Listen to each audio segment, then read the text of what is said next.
Do you ever think about those forgotten winter recipes you can't find in any cookbook? These winter recipes mattered because families made them from memory, using whatever they had to stay warm and fed through the cold months. What pieces of that wisdom are still sitting quietly in us, waiting to be remembered? Hot water cornbread stew thickener was one of those quiet winter tricks families relied on long before anyone wrote down a recipe. When the weather turned sharp and the pantry looked emptier than anyone wanted to admit, a skillet of hot water cornbread could stretch a pot further than flour ever could. Grandma would crumble the leftover pieces right into the bubbling stew, letting them dissolve slowly until the broth thickened into something rich and hearty. It was a method passed down through instinct, never measurement. The cornbread added body, warmth, and a flavor that made a plain pot taste like something you had planned for instead of something you simply managed to get by with. Families who worked long hours needed meals that filled you up and held you steady, and this trick did exactly that. It turned thin broth into real food and turned a small amount of ingredients into something that could feed a whole table. This was winter cooking at its most honest, the kind where you turned what you had into something comforting without asking for anything extra. And when everyone sat down with steaming bowls wrapped in their hands, nobody thought about scarcity. They thought about the way the stew clung to the spoon, the way it warmed the chest, the way it made a cold night feel survivable. Hot water cornbread stew thickener was never fancy, never written, and never forgotten by anyone who grew up on it. It tasted like resilience shaped into a meal. Red pepper winter cabbage fry was the kind of dish that came from gardens long gone quiet under frost, but still managed to show up on the table through planning and memory. Families saved dried red peppers from the warmer months, stringing them up in kitchens where they hung like little sparks waiting for their season to return. When winter settled in and vegetables became scarce, cabbage stayed dependable, sturdy, and patient in the root cellar. Grandma sliced it into shreds, heated bacon grease or whatever fat was left, and tossed it with crushed dried pepper until the pan hissed and filled the kitchen with warmth. The red pepper did not just add heat. It added life, a reminder of summer sun even when the wind howled outside. This dish was quick, cheap, and filling, which made it perfect for families trying to stretch the days between grocery trips. You could feed a whole table with one head of cabbage and a handful of peppers, and no one complained because the flavor was loud enough to make you forget how simple the ingredients were. This was winter survival dressed up as comfort, built on the knowledge that nothing should go to waste, and everything could become a meal if you treated it right. And when the plate hit the table, steaming and bright with specks of red, it tasted like determination warmed in a skillet.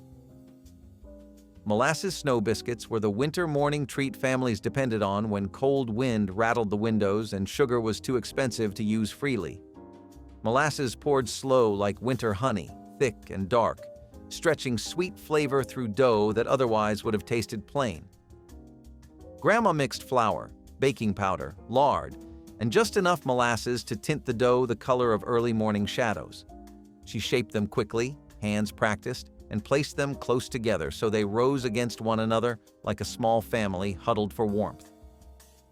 When they baked, the kitchen filled with the deep scent of molasses that made the whole house feel less cold. These biscuits were soft inside, with a slight crust outside, the perfect thing to tear open and eat with butter if you had it or plain if you did not. They were born from practicality but tasted like comfort, proof that even the simplest ingredients could become something worth remembering.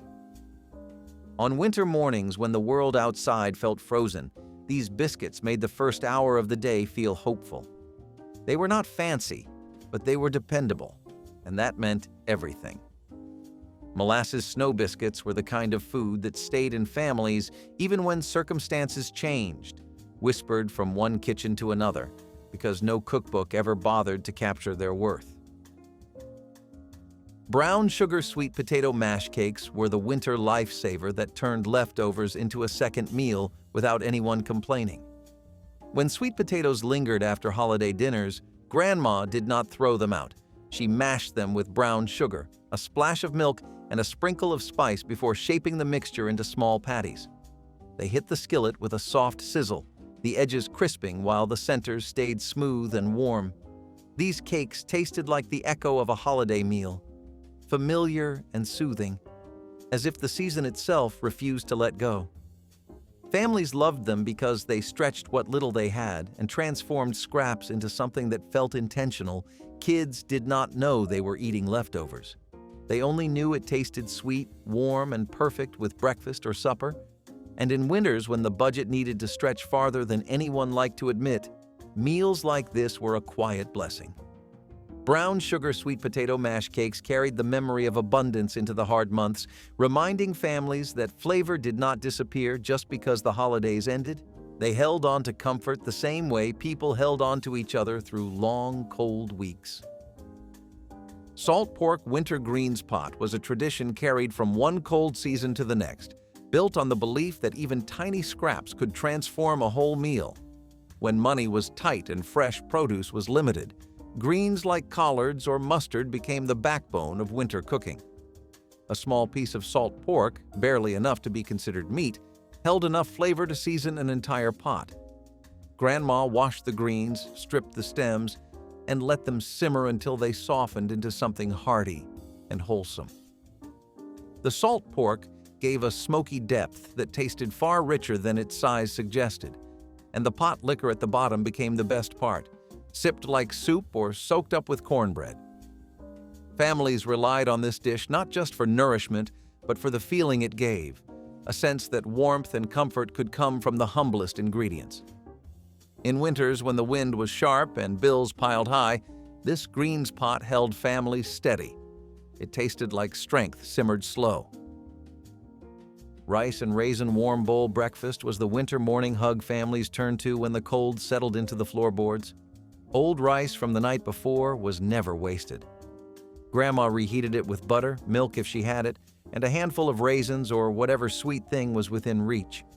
The pot warmed slowly, thickening into a soft, comforting bowl that filled the kitchen with a cozy scent. It was simple, cheap, and filling. The kind of breakfast that kept children warm on the long walk to school. Families did not need instructions to make it. They only needed memory.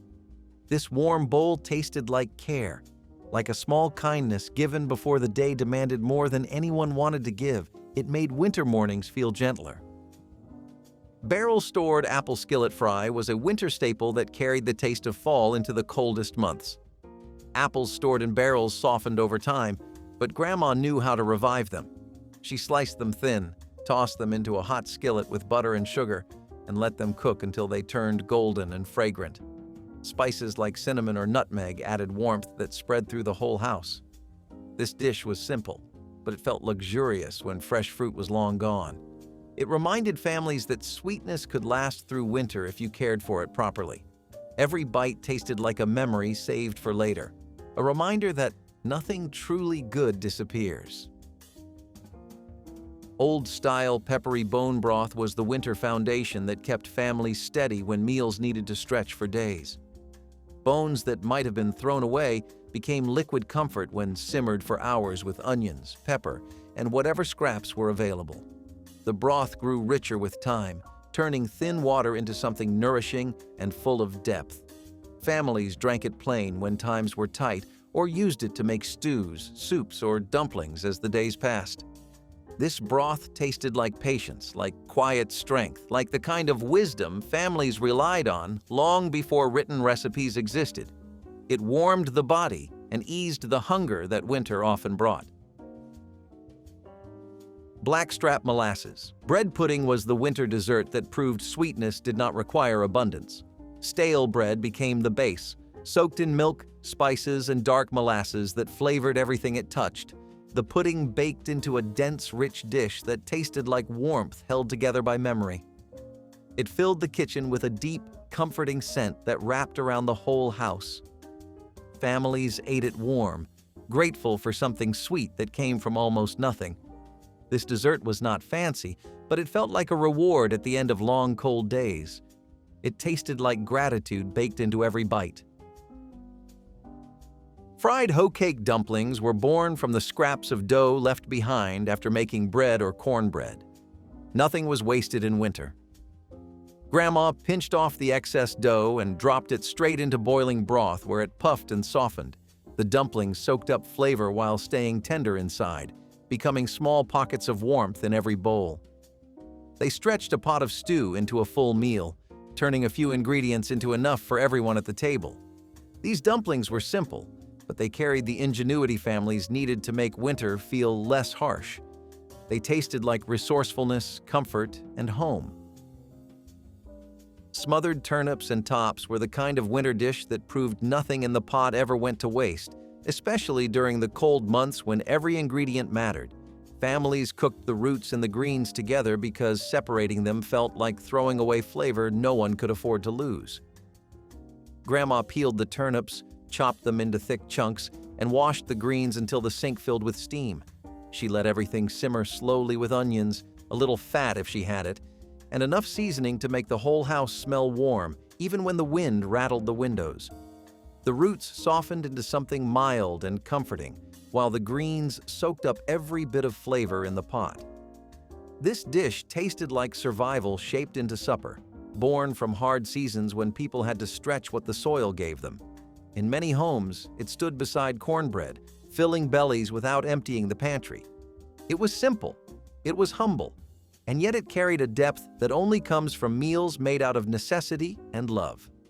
Every bite held the kind of wisdom passed down by elders who knew how to turn almost nothing into something that fed everyone at the table. Smothered turnips and tops tasted like winter done right. Hot grits with bacon drippings were the winter breakfast that kept families warm long before the sun climbed up over the rooftops. Grits were cheap, filling, and dependable, which made them perfect for cold seasons when the body needed something hearty to face the day. Grandma saved every spoonful of drippings from the skillet, pouring them into a jar she kept near the stove like it was treasure. When the water boiled and the grits began to thicken, she added a little scoop of those drippings, stirring slowly until the pot turned creamy and rich. The smell alone was enough to pull children from warm beds. This breakfast did not need anything fancy. The flavor came from the memory of yesterday's meal and the promise of today's strength. It tasted like warmth you could hold in your hands, the kind that spread through your chest and made winter mornings feel possible. This was not restaurant food. This was real food made by people who understood how to stretch flavor across days. Hot grits with bacon drippings tasted like comfort, resourcefulness, and the quiet determination to start the day with something good. Winter bean pot with cracked corn was one of those slow-cooked meals that sat on the back burner all day, filling the house with a deep, steady warmth that felt almost like a blanket. Beans were the backbone of many winter diets because they were inexpensive, stayed fresh for months, and grew richer the longer they cooked. Grandma poured them into the pot, added cracked corn for texture, and let everything simmer until the beans softened and the corn swelled into tiny bursts that made every spoonful feel hearty. A ham bone or piece of salt pork sometimes joined the mix if one was available, but the meal stood strong even without it. This pot fed large families with little effort, stretching into dinner, then leftovers, then the stew that came after the leftovers. It was the kind of food that held people together when the days felt long and the nights felt colder than anyone liked. Winter bean pot with cracked corn tasted like steady, quiet strength, built one simmering hour at a time. Stewed okra and tomatoes from summer jars brought sunshine into the deepest part of winter, reminding families of months when gardens overflowed. When cold weather settled in and fresh vegetables vanished from stores or became too expensive, those jars sitting in the pantry felt like pure gold. Grandma opened them with a soft pop, poured everything into a pot, and let it simmer with onions, spices, and sometimes a little bacon grease. The okra softened into tender pieces that thickened the stew naturally, while the tomatoes added brightness that cut through winter gloom. This dish tasted like stored-up hope, sunlight sealed tight and saved for the months when the world outside felt gray and unforgiving. It was not fancy, but it was precious, a reminder that careful planning and steady hands could carry a family through any season. Stewed okra and tomatoes tasted like resilience captured in a jar. Cane syrup ginger cookies were the winter sweets born from necessity, shaped by families who could not afford refined sugar but still wanted something warm and comforting. Cane syrup was cheaper, accessible, and kept well through the cold months. making it a trusted companion in countless kitchens. Grandma mixed it with flour, fat, and ground ginger, creating a soft dough that smelled like holiday spice even on ordinary afternoons. When the cookies baked, they spread into soft, chewy circles with edges that crisped just enough to snap gently under your teeth. The flavor was deep, warm, and earthy, the kind of sweetness that lingered rather than shouted.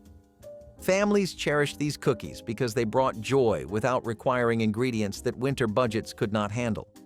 They tasted like generosity in lean times, a reminder that sweetness did not need to be extravagant to matter. Cane syrup ginger cookies were humble but powerful, a dessert that made cold days feel kinder.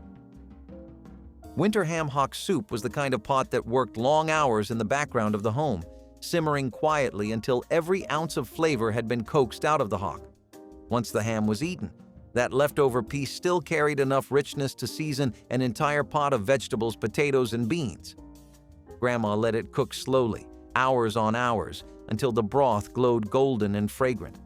Sometimes she shredded the small bits of meat that fell loose, but often the flavor alone was enough. This soup was not just a meal.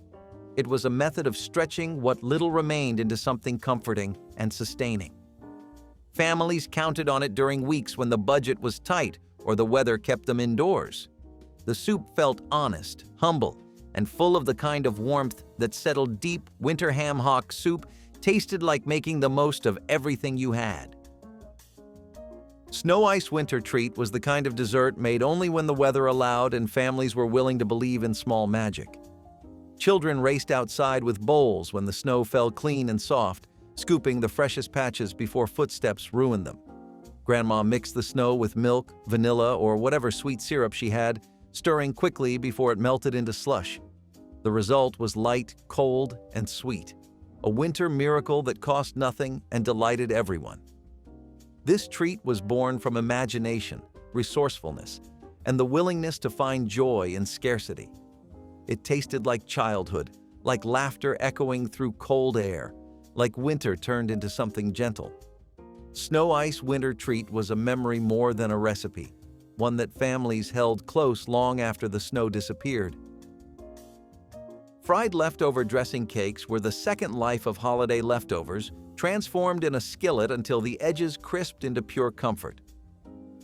After the big meal was over and the dressing sat cold in the refrigerator, Grandma shaped it into small patties with steady hands.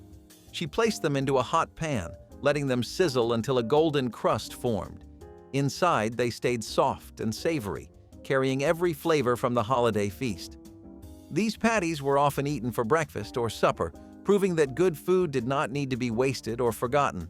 In winter, when money was tight and creativity mattered, this dish felt like a small victory. Fried leftover dressing cakes tasted like traditions stretched one more day. Boiled custard, sipped warm, was one of the richest winter drinks families shared before refrigeration made cold treats common. Made from milk, eggs, sugar, and vanilla, the mixture thickened slowly on the stove, demanding patience and constant stirring. When Grandma poured it into mugs, steam rose in soft curls that warmed cold hands instantly.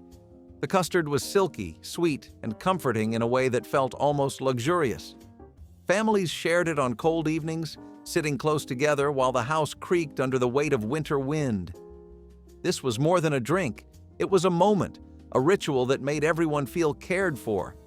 Boiled custard tasted like warmth poured straight from the heart.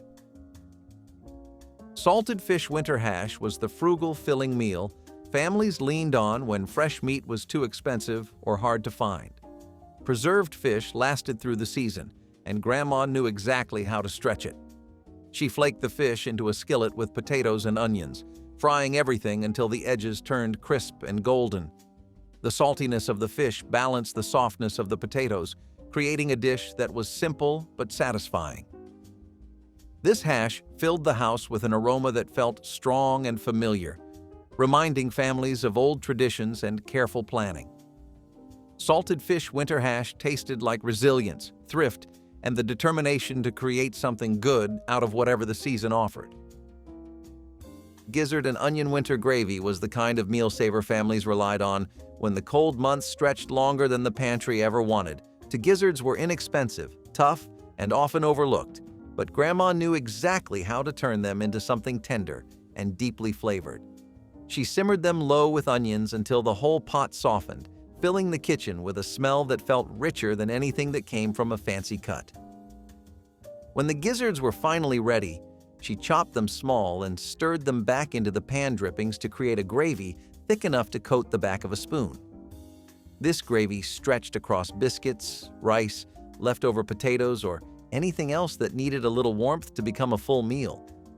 Families depended on it because it turned almost nothing into something worth gathering around. In houses where food needed to last and every scrap counted, gizzard and onion gravy was not just a dish, it was a solution.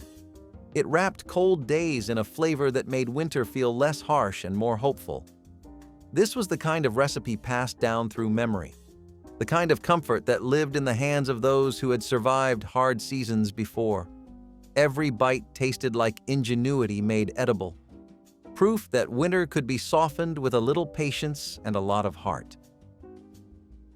Corncob broth flavor base was the winter secret that sounded impossible until you tasted it.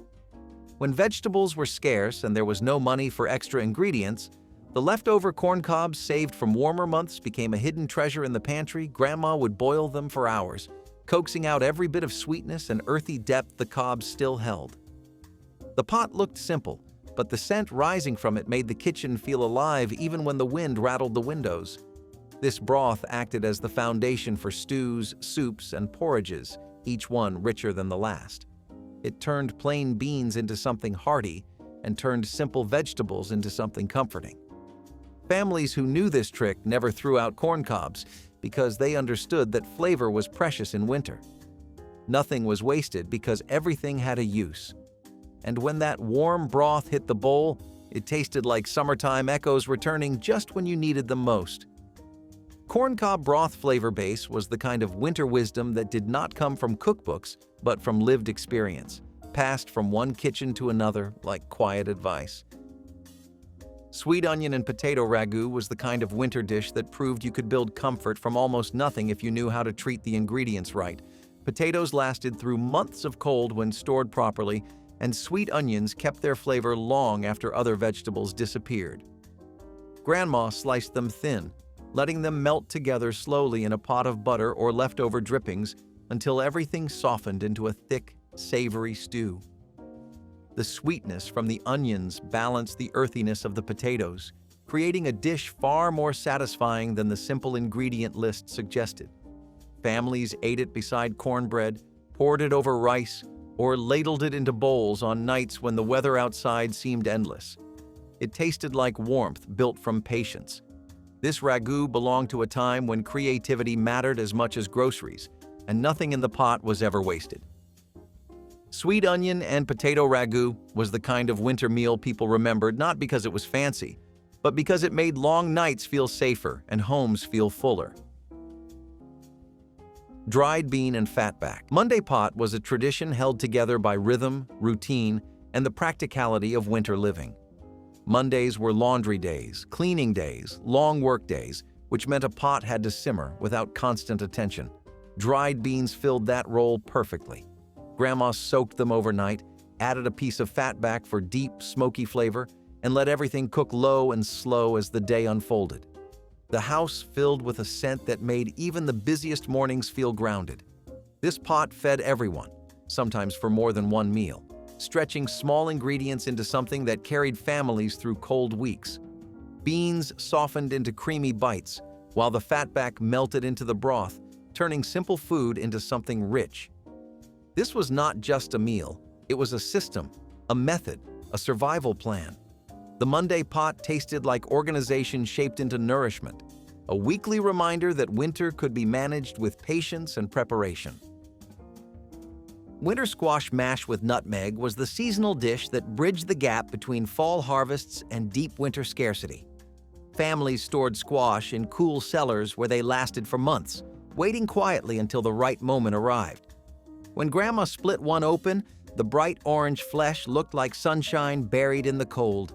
She roasted or boiled it until soft, then mashed it with butter, sugar if she had it, and a sprinkle of nutmeg that filled the house with holiday warmth.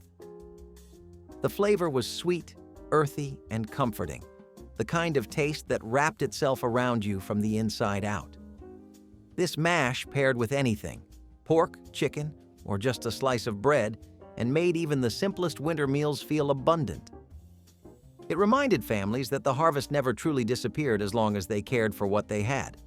Winter squash mash with nutmeg tasted like hope stored carefully and served at the perfect moment. Pan-seared winter sausage rounds were the kind of dish that turned a small portion of meat into something big enough to stretch across several meals. Homemade sausage was often seasoned heavily to make every bite count, mixed with spices that warmed the belly in cold months. Grandma sliced the links into rounds, letting them crisp in a hot skillet until the edges curled and browned.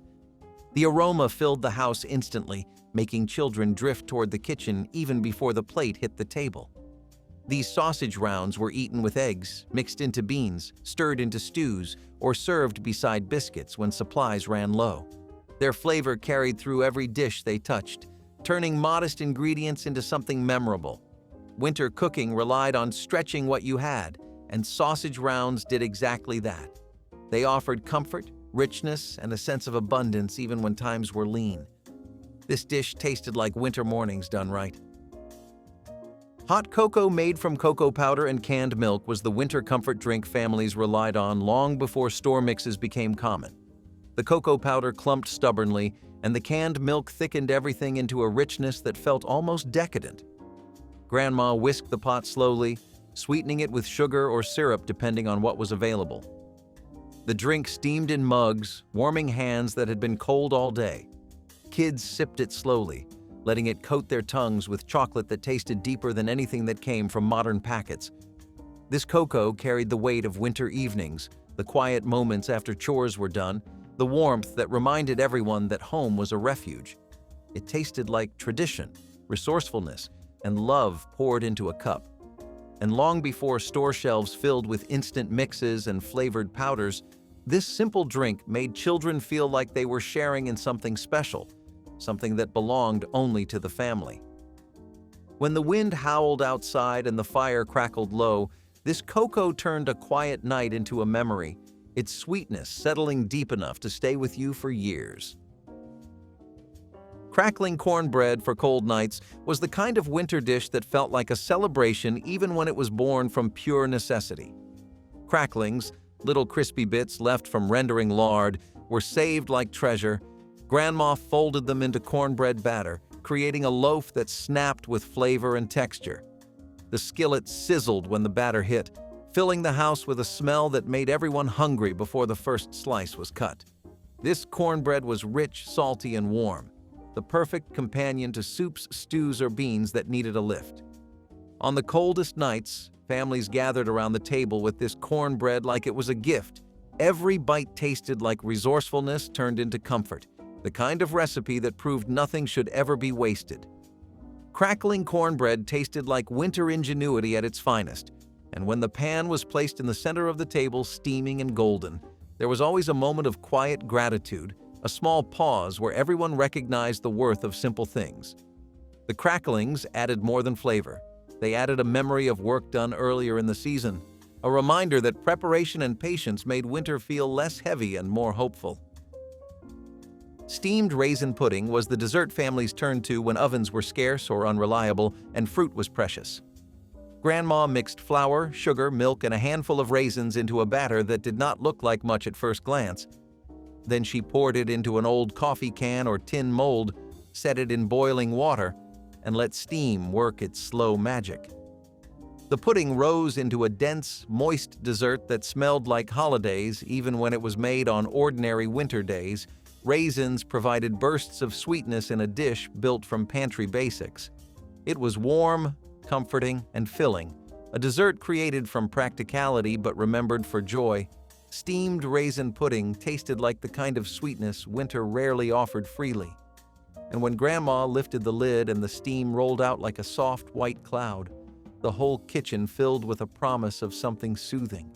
Even the smallest slice felt satisfying, settling in the belly with a heaviness that brought comfort instead of burden. Families savored each bite, knowing it came from a recipe born of ingenuity rather than abundance. Winter mustard greens and rice plate was the meal families leaned on when the pantry was nearly empty, but dinner still needed to be made. Greens stored well in cold weather, growing hardy and resilient even when frost crept across the fields. Grandma simmered them slow with onions, seasoning, and fat if she had it, creating a pot of greens that tasted deeper the longer they cooked. She served them over hot rice, letting the pot liquor sink into every grain. This dish was simple, humble, and deeply filling. It warmed stomachs, stretched resources, and reminded families that even the leanest meals could be nourishing. Winter mustard greens and rice tasted like making it through. And on nights when exhaustion hung heavy in the air and the house felt colder than usual, this plate reminded everyone that survival had its own small rewards. The bitterness of the greens mellowed into something soft and savory, a flavor that carried the strength of those who came before. It was the kind of dish that did not try to impress, but always succeeded in comforting. Cabbage and noodles, Halleski style, was comfort born in coal country. It came from immigrant kitchens where butter, onions, and cabbage were fried together until caramelized, then tossed with noodles and bits of ground beef.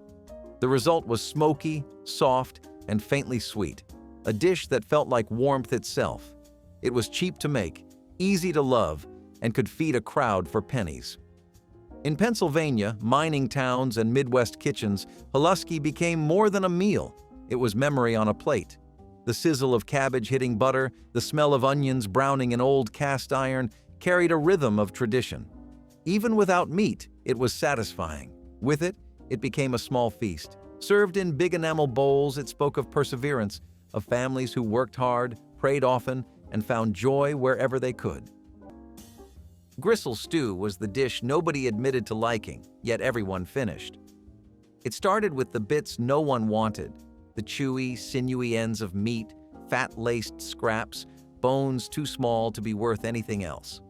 Trimmed from roasts, picked from soup bones, saved in foil until enough gathered to make a meal. These tough pieces were tossed into a pot and cooked low for hours until they softened into submission. Onions, carrots, potatoes, anything to round out the bowl. The broth turned thick with collagen and flavor, rich in a way only struggle can produce. Gristle was not pleasant. It fought the teeth. It dared you to chew. But it was protein. It was sustenance. And in homes where pride was secondary to survival, it was eaten with quiet determination. No one bragged about it. But they remembered it, because it reminded them that even the unwanted parts could serve a purpose. Gristle stew was not about indulgence. It was about not letting go of anything with value, even if that value was hidden deep in the chew.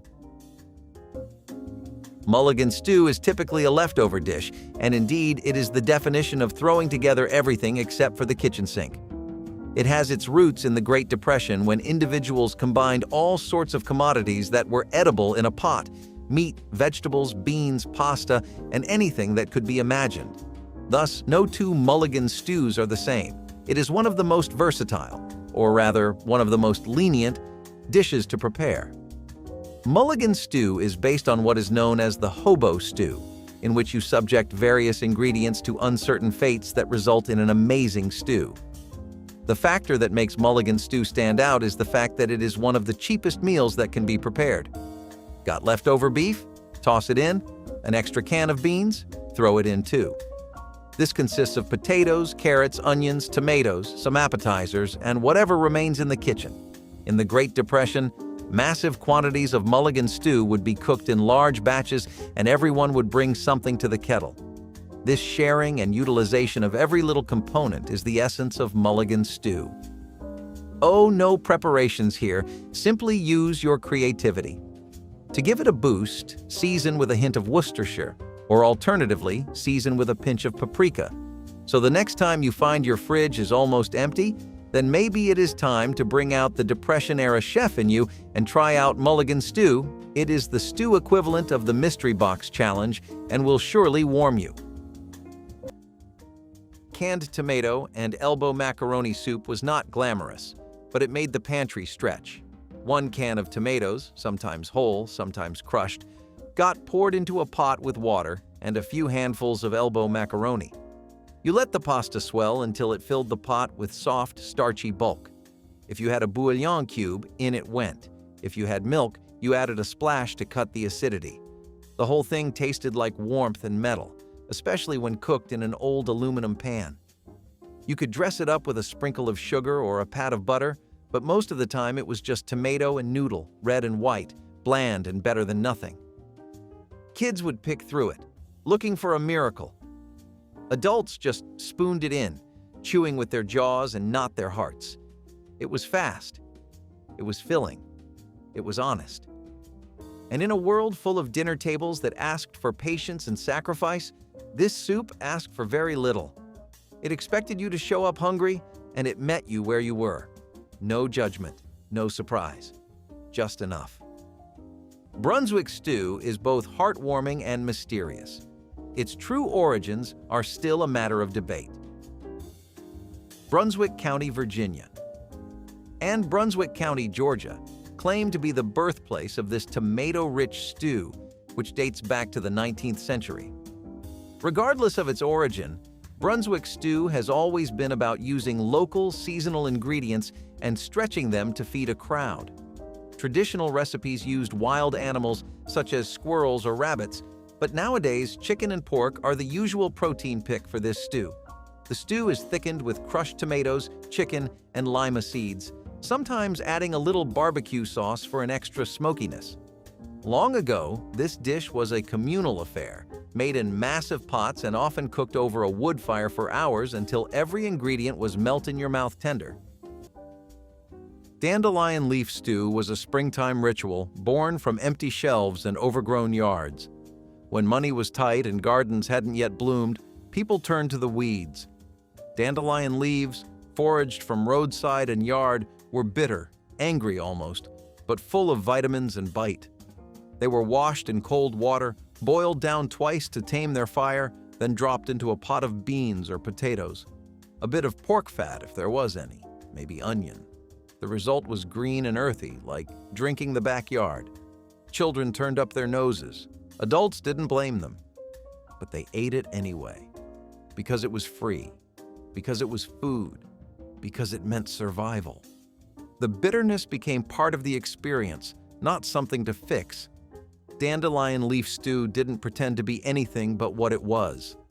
But that honesty mattered. In lean times, it reminded families they could still provide, still forage, still make do. And sometimes, that was all anyone needed to keep going. Beef and vegetable. Kitchen sink stew was exactly what its name promised.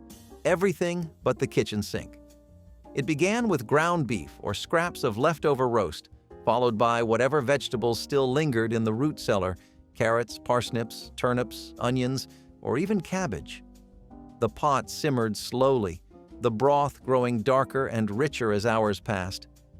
No two batches ever tasted the same because no two kitchens had the same ingredients. It was the definition of resourcefulness, a stew built from odds and ends that might have otherwise gone to waste. Sometimes barley was added to thicken it, or a splash of vinegar to sharpen the flavor. It was a meal of invention, of pride in using every scrap. When families gathered around that steaming pot, they were not just eating, they were honoring the art of survival made delicious. The stew could feed a family for days, each reheating, deepening its flavor. It was never fancy, but it was deeply personal, a record of what the week had been and what was left to carry forward. Every spoonful told a quiet story of thrift, care, and endurance, reminding those who ate it that home was not measured by plenty, but by how you made do with what you had. Boiled onion stew was the meal you made when there was almost nothing left to make a meal from. Just onions, maybe 2, maybe 1 if that was all you had, sliced into ribbons and dropped into boiling water. Salt, if you were lucky. Pepper, if someone had saved a pinch. The pot simmered until the onions went translucent, soft enough to spoon, thin enough to stretch. The broth was pale gold, sweet from the onion's surrender. That was dinner. Served with a hunk of bread, stale and tough, but still sacred. People dipped it, chewed slow, closed their eyes, and tried to imagine something richer. It was not filling.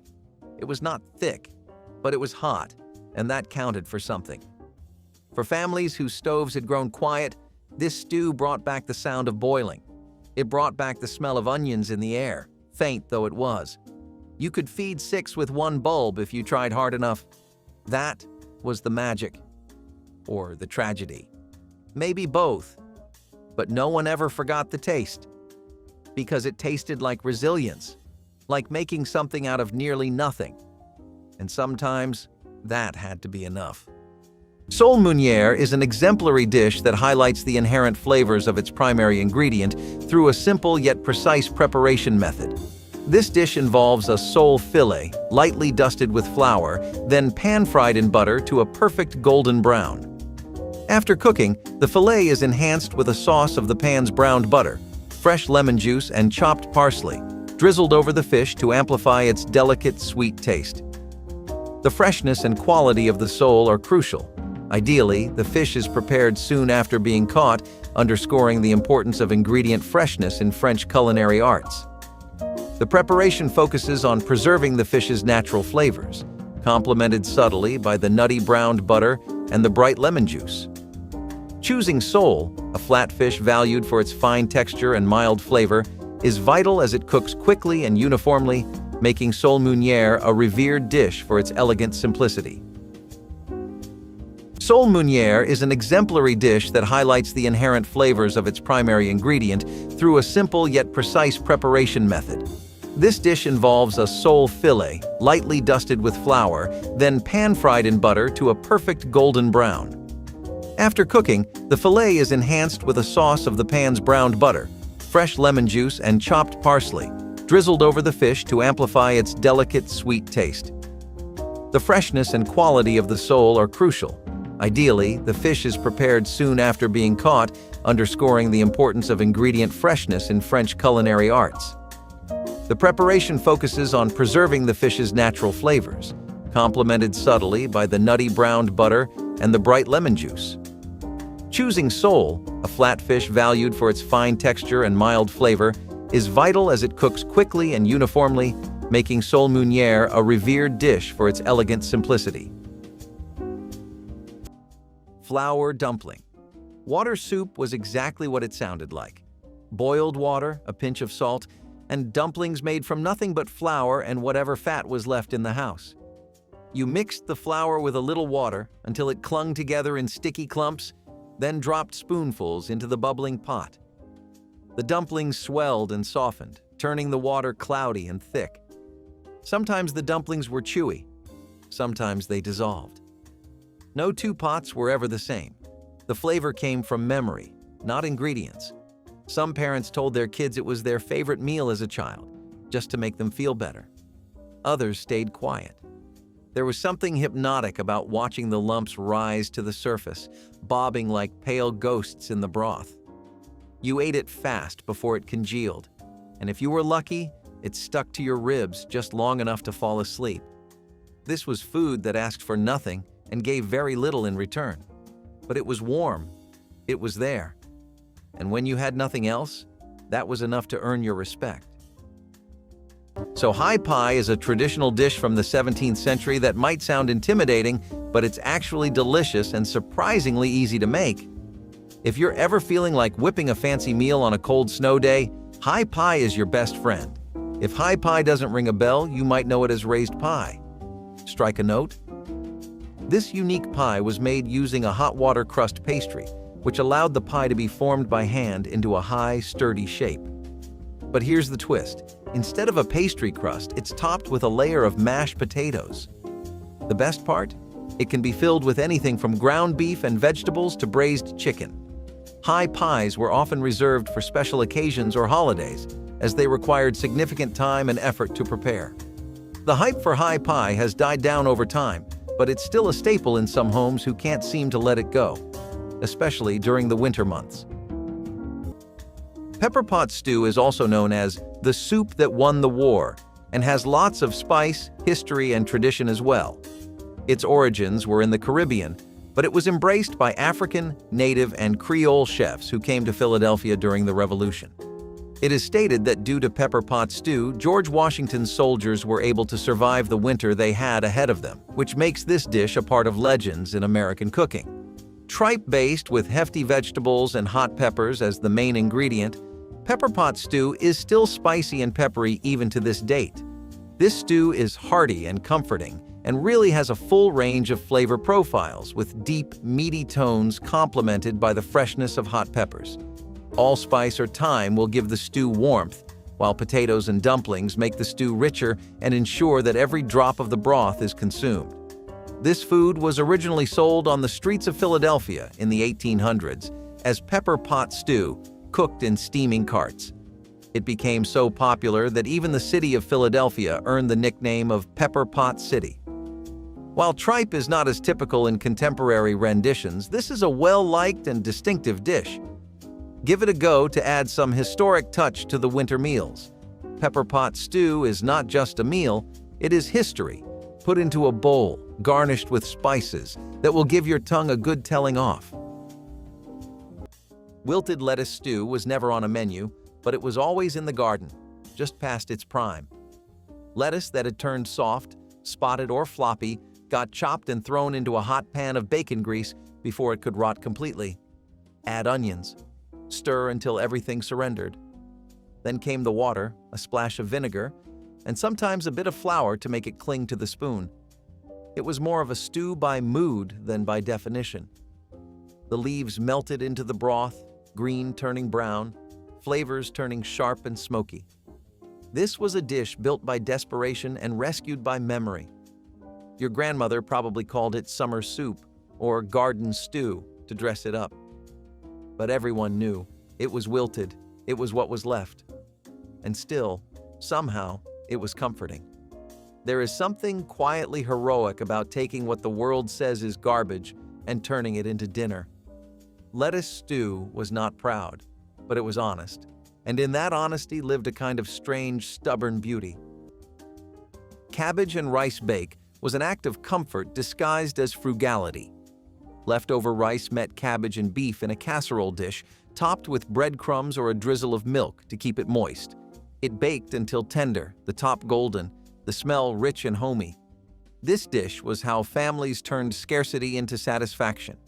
It filled bellies without emptying wallets, and its leftovers reheated even better the next day. Many cooks flavored it with paprika, garlic, or tomato, each one adding their own touch of love. The rice made it stretch further. The cabbage made it wholesome. The beef made it feel complete. Served in deep scoops with bread and butter, it was more than a meal. It was reassurance that even hard times could taste good. In quiet kitchens across America, cabbage and rice bake became the taste of perseverance made edible.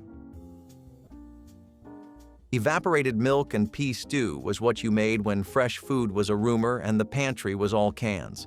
A tin of evaporated milk, thick, sticky, and faintly sweet, poured into a pot of boiling water with a drained can of peas. That was it. Maybe a spoon of lard, maybe a pinch of salt. The peas floated like green eyes in a pale, milky broth. It looked strange, it tasted stranger, but it was warm, and it filled you. That creamy texture fooled your stomach into thinking it had eaten more. The peas, soft and briny, reminded you that vegetables once grew in the ground. Your grandfather probably ate this during the war, your grandmother during the ration years. It was survival sealed in tin and disguised as comfort. Evaporated milk and pea stew did not taste like hope, but it tasted like trying. And in times like those, trying was the greatest gift anyone could offer. This brings me back to one important aspect: the value of family. On the other hand, without going on a nostalgic tangent, let's delve into yummy baked potatoes, this time with a twist. Note that this version I am about to discuss has now transformed itself into a popular fast food item. Despite that, it is easy to do at home. All you need is a well-done baked potato, then stuffed with some yummy treats that are budget-friendly as well, And if you are feeling adventurous, a splash or two of sour cream, perfect. Anyhow, this may seem like a new spin-off to many families, but researchers have discovered that native South American cultures have been using it as a staple for thousands of years. Although their techniques are questionable at best for modern society, as they usually include things like a banana stuffed with rice. Wilted lettuce and hot grease broth was an invention born of necessity and hunger. Imagine a time when fresh produce was scarce, and what you had on hand was wilting in the heat of summer. The solution was simple: bacon grease poured over those tired greens, transforming them into something that barely resembled soup but could fill an empty stomach. The bitter leaves softened in the hot grease, which added a layer of richness and flavor that made it somehow bearable. You could stretch this meager concoction with just a bit of seasoning, and suddenly it became more than just a sad vegetable dish. It was a meal. For those who lived through it, the memory of that greasy, wilted broth could bring a sense of bitter nostalgia, a reminder of the lengths they went to survive. It was about making do with what you had, no matter how unappealing it might seem. Looking back, the ingenuity that birthed this dish speaks volumes about the resilience of those who lived through it, how survival was often tied to finding beauty in the simplest, most humble things. Here's a patty grilling technique endorsed by the culinary virtuoso himself, Gordon Ramsay. You get some nice beef patties perfectly shaped, seasoned, and ready to be slapped onto the grill for the most divine homemade burger you have had in the past 5 years. Turns out it was a bit too humid, the meat was a little dry, and the grilling took away all the moisture. You end up with a dry, chewy patty that does neither your teeth nor your taste buds any favors. So what's an honest burger lover to do? Put some ice cubes on that bad boy and let it grill. You will genuinely be shell-shocked at the results. The whole thing here is that it keeps that moisture locked into the patty, so the burger stays constantly juicy throughout the process, from the moment you put it on the grill to the moment it hits your plate. It is not like you have anything to lose by trying except like 4 ice cubes, so give this a shot. And remember, you can always take Ramsay's word for it too. Pickle juice and potato stew was sharp, salty, and oddly refreshing, especially when nothing else was left in the pantry. When the pickles were gone, the jar of greenish brine stayed in the icebox like a dare. Eventually, someone took it. They poured it into a pot with water and potatoes, maybe a sliver of onion, and brought it to a boil. The result was something between soup and briny broth. Tangy, a little sour, but warm. The potatoes absorbed the pickle flavor, softening into something unexpected. It felt almost Eastern European, though no one called it that. They just called it, "What's for dinner?" If there was a hot dog end, it went in. If not, salt and vinegar did the job. Some added a splash of cream to mellow it. Others embraced the bite.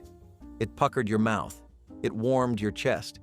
And it used every last drop from a jar most folks would have thrown away. Pickle juice and potato stew was a testament to the creativity of hunger and the strange comfort found in the sting of salt and sour. Cabbage and apple skillet was the unexpected pairing that somehow made perfect sense. Sliced apples softened alongside shreds of cabbage in a cast-iron pan, their sweetness blending with a touch of vinegar and the salt of whatever meat was available, often bacon ends or bits of beef. The result was a balance of tart and savory, sweet and smoky. It filled the home with a smell both sharp and comforting, like the promise of something good on a lean day. This dish belonged to families who used what they had, turning orchard fruit and garden cabbage into something memorable. Served alongside bread or potatoes, it brought a little color and cheer to the gray months of winter. Cabbage and apple skillet was not just food. It was proof that frugality could still taste like care, and that even hardship had room for warmth. Eggshell bone broth stew was the kind of dish whispered about, not for flavor, but for what it represented. Eggshells were rinsed, dried, and dropped into a pot of bones and water, not for taste, but for calcium. The shells would dissolve over time, thickening the broth and leaving behind a faint, chalky depth.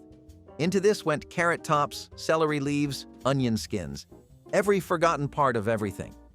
It simmered for hours, sometimes days. What came out was not stew in the restaurant sense, but it was nourishment. It was science turned into folklore. Mothers swore it made children strong. Grandfathers claimed it cured colds. And maybe it did. Maybe the power was not in the minerals, but in the belief that something invisible was still at work. Eggshell bone broth stew was humble, quiet, and a little strange. But in a world where pennies were precious, it meant you could still offer warmth. Codfish stew is a beloved New England classic that celebrates the region's abundant seafood. This comforting dish brings together tender, flaky cod fillets in a rich tomato broth, along with hearty chunks of potato, onion, and sometimes a bit of celery or bell pepper for extra depth. The magic of this stew lies in its perfect balance, light but filling, with the sweetness of tomatoes offsetting the subtle ocean taste of the cod. It's the kind of meal that feels just right on a cold winter evening, warming you from the inside out. For generations, New Englanders have relied on cod as a dietary staple. Back when the Atlantic was teeming with fish, cod was so plentiful that it even served as a form of currency in colonial trade. To capture the authentic New England flavor, finish your stew with a sprinkle of fresh parsley and a squeeze of lemon juice. It adds a bright note that ties everything together. Traditionally, it's served with oyster crackers or a hunk of crusty bread, perfect for soaking up every drop of the savory broth. This humble yet flavorful stew is a true coastal treasure. Simple, satisfying, and steeped in history. Old Bean Water Revival was the second act for yesterday's pot of beans. After draining the cooked beans, the leftover liquid, thick, cloudy, and starchy, was saved instead of tossed. Into a new pot it went, sometimes with a handful of cornmeal, stale bread, or whatever wilted greens were on their last day. It was not quite soup, not quite stew, more of a porridge that refused to pick a side. You stirred it slowly so it would not stick. You added salt with a heavy hand and hoped the memory of last night's beans was still strong enough to flavor it. The smell was faintly sour. The texture was oddly satisfying. No two bowls were the same. And because it came from leftovers, you ate it quietly, as if the meal knew it was not supposed to exist. It was an echo of a meal, stretched past its expiration date, made to feed one more mouth. Some families even preferred it to the original beans. Others called it shame soup. But when the cupboards were empty and the paycheck was still a week away, this gray broth with its mystery lumps kept people going. It was a second chance in a bowl. Cabbage and dumpling pot was a meal that filled both stomachs and hearts when little else could. It started with a pot of broth, sometimes made from beef bones, sometimes just salted water, and a heap of sliced cabbage simmering slowly until tender. Then came the dumplings, spoonfuls of soft flour dough dropped directly into the bubbling pot. They puffed up as they cooked, absorbing the savory flavor of the broth and the sweetness of the cabbage. The result was a meal thick and comforting enough to feed a family through the coldest night. It smelled like home and patience, like something that had taken time even when there was not much to spare. No one went hungry around that pot, and even the simplest ingredients tasted rich when shared with love. It was the kind of food that made silence at the table feel like gratitude. Leftover gravy stew was built from yesterday's triumphs. Every browned bit scraped from the pan, every spoon of gravy saved in a jar. No one wasted a drop. It all went into the pot. Gravy too salty, gravy too thin, gravy gone cold and clumpy. It did not matter. Once heated and stirred, it turned into something new. The base was thick and muddy, brown like old leather and heavy with memories. Add water to stretch it. Add potatoes or rice to fill it. Sometimes a scrap of meat, forgotten in the fridge or hidden in the freezer, would join in. But mostly it was the gravy doing the work, holding everything together like glue, like tradition. There was no recipe, just instinct, a dollop of last week's roast, a spoonful from a chicken dinner, the flavors layered, mingled, and transformed. Children never questioned it. They just knew it was warm and rich and familiar.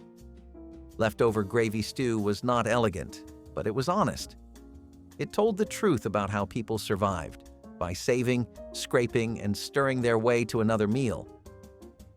Cabbage core soup was born in kitchens where waste was not an option and flavor came second to survival.